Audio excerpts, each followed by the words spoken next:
बाक़री ईद की खुशी महांगाई और कोरोना वायरस वबा फिकी करे छड़ी। झोल में शहरी और दुकानदार सख्त परेशानी जो शिकार आहिनि। झोल शहर के सब्जी फ्रूट मनियारी बाज़ार चूड़ी बाज़ार बूट हाउस शॉप्स दर्जी क्लॉथ हाउस और ॿियनि दुकानदारनि धाईंदे चयो त ईद के मौके ते जेको सामान खपाए असां मुनाफ़ो कमाईंदा हुआसीं सो महांगाई और कोरोना वायरस के करे न पिया कमाए सघूं।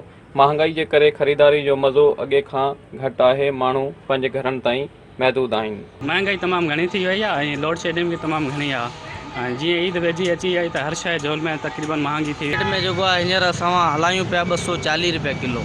छोकरे तो हीअ असां हज जो पैकेज इन भलारी रात जे करे असां 240 रुपया पैकेज करे अटो वठूं घी वठूं या खंड वठूं या भाजी वठूं। भाजी 190 रुपया किलो 200 रुपया किलो आहे। असां इमरान खान के अपील आहे अदा थोड़ो हेठ अचे। पुलिस कहती है या मतलब जो भी SOPs पे अमल करवा रहे हैं वो लोग कहते हैं कि आप फासला रखें। दुकानदारी में फासला नहीं हो सकता। कारोबार तो है कोन सब ईअं वेठा आहियूं। हींअर सीज़न लगी पई आहे ईद लगी पई आहे। ईद में भी तव्हांजे साम्हूं सभु दुकानदार तव्हांजे साम्हूं वांदा ही वेठा आहिनि। जॾहिं त क़ुर्बानी जा जानवर हिलाल करण लाइ इस्तेमालु थींदड़ औज़ारनि जे तेज़ करण लाइ कारियुनि वटि रश लॻल आहे।